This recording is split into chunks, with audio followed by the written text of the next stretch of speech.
What's happening, YouTube? Another wild situation. Let's get right into this. What's good with my peoples, man? I'm glad you here. You see the title of this video and you seen that thumbnail, so you clicked on this video for a reason. And hopefully some way through this video you hit that like button and tap that subscribe button. If you're already subscribed, I highly appreciate you, homie. Salute. I've been wanting to do this video for quite some time now, and it just it just keeps slipping my mind. But I was reminded to do it just the other day. Someone commented, man, what's up with that Kumi video you said you was gonna drop? So here it is, man. Here it is, the Kumis, 415s. Let me tell you a little bit about the 415ers, man. It's a group out of the Bay Area. These individuals I have a lot of respect for, homie. I know some of them personally from the streets, and I done time with a lot of them. Well, I can't say a lot because, they're not as deep as, let's say, the Crips or something like that. You feel me? Nowhere near those numbers. But the Kumis, they for sure is a force to be reckoned with, homie. That's a fact, homie.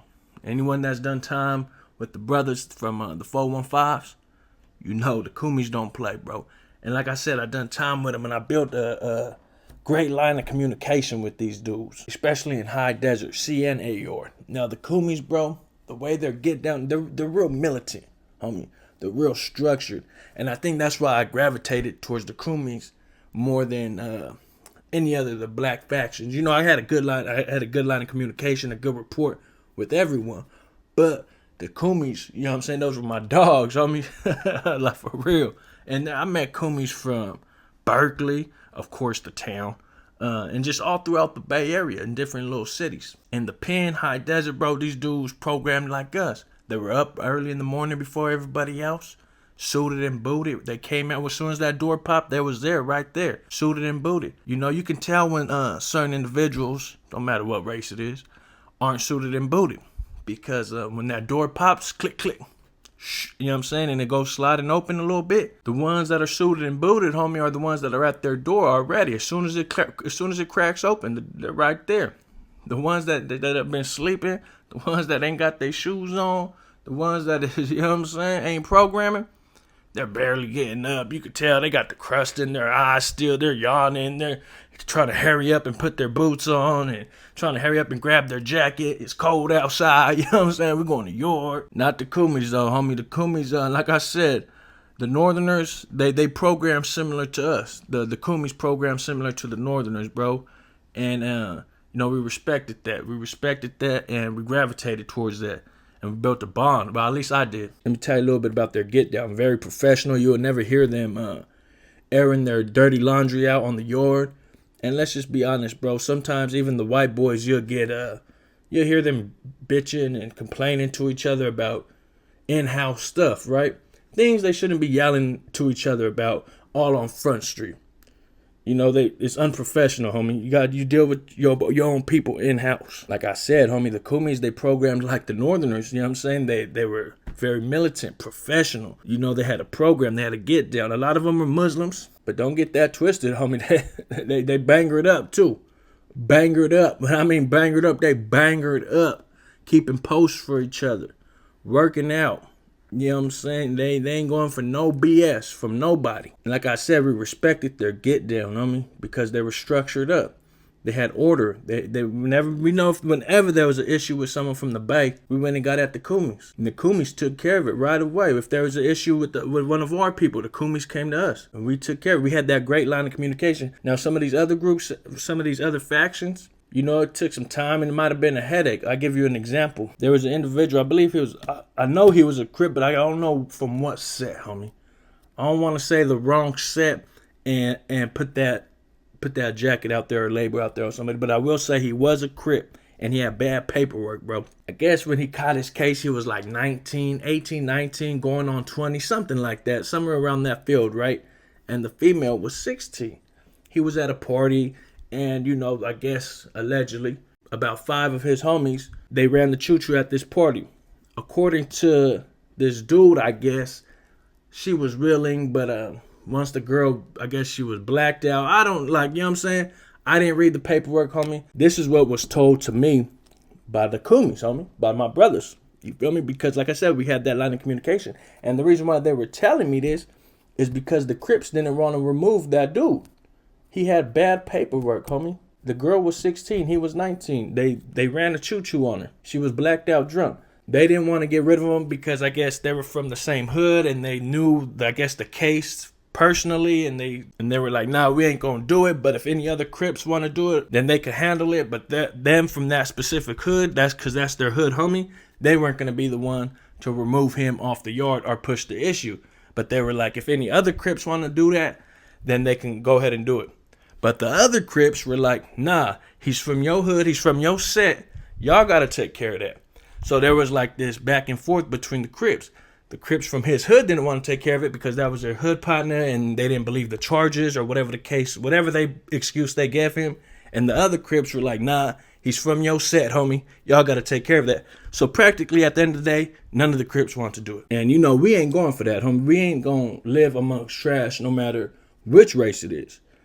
And if you guys know prison, the convicts on these 4 and 3 yards, everyone takes out their own trash, even on the 1s and 2s. But I ain't never been there, so I can't speak on those yards. But we were going to hit this dude. We were going to hit this Crip dude, this black dude. And then, you know, it was the blacks knew what was coming afterwards. After we hit this dude, we're going to hit the rest of y'all. We let the rest of the yard know, like, hey, next morning yard, first morning yard, we're going to get rid of dude. The Crips don't want to do it. And then after that, we're going to, you know what I'm saying, we're going to book the rest of the brothers. Southsiders were like, shoot, we want to go too. And you know, of course, the white boys were like, shoot, we want it. We didn't go tell them just for that. But we, you know, if you guys ever been on the yard, homie, and you're about to go do something, you let the other races know just so they get their people out the way.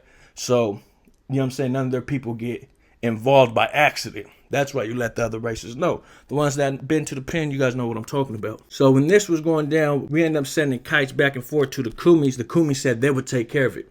Kumi said, fuck that. You know what I'm saying? Crips ain't going to do it. We're going to take care of it, and then we'll handle that situation between Crips and Kumi after they get rid of old boy. So we were like, okay, if y'all don't do it on the, you know what I'm saying, morning yard, we're going to do it. So that morning yard comes, right? Well, it comes time for morning yard. Kumis are supposed to handle this Crip dude. And 10 minutes pass, they don't let us out. 15 minutes pass, 20 minutes pass, they don't let us out. Next thing you know, 2 COs come walking in. Those 2 COs plus the 2 COs that were already working our building, they all 4 of them COs walked to that dude's cell that had the bad paperwork. They pop his cell. Next thing you know, that dude comes out with his bag, tosses the bag over his shoulder, his bag of personal products, right? Tosses it over his shoulder, and they escort him out the building. The dude PCs up, and his Sally lets him. But in his Sally's defense, his Sally was a non-affiliate black dude. Those that don't know, non-affiliate is a black dude who doesn't bang, doesn't, you know what I'm saying, don't want no part of no politics or nothing like that. He's just there to do his time. Anyways, his Sally let him PC up, dude PCs up, and he leaves the yard. It's not respectable how he left the yard, but nonetheless, we didn't have to live with trash no more. And that's what matters, homie. And I bring that up because, like I said, the Kumis were going to handle it. Well, later on that year, was it maybe not even later on that year, and maybe a couple months pass or a month pass, then the Bay Area ended up getting into it with the Crips. Now, it wasn't over that. Maybe what led to that, the tension was building up from that, and it just, you know, Clash of the Titans or whatever. But yeah, they ended up getting into it in 2 block and 1 block. That was for some whole other different reasons. Whatever the reason is, you know, that's between them. That's their business. But I can't say it was probably boiling up from that situation with the dude PCing up and nobody wanted to take care of it except for the Kumis. And if I had to say out of all the factions within behind the walls that I worked closely with while I did my time, it had to be the Kumis, man. You know, maybe it's because we're both from Northern California. We both got that Northern California swag that we grew up with each other. Shit, you know what I'm saying? Maybe that's what it is. We have that close bond from being from Northern Cali. You know, that black and brown bond up here, and it's not like that everywhere.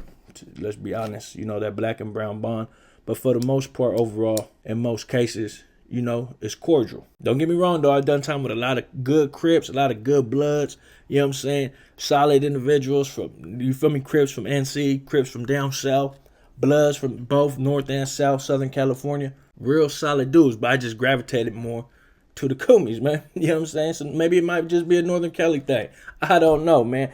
Hey, shout out to the Kumi. Shout out 415. And people are probably thinking 415 ain't that Frisco? Man, just Google it. Just Google it.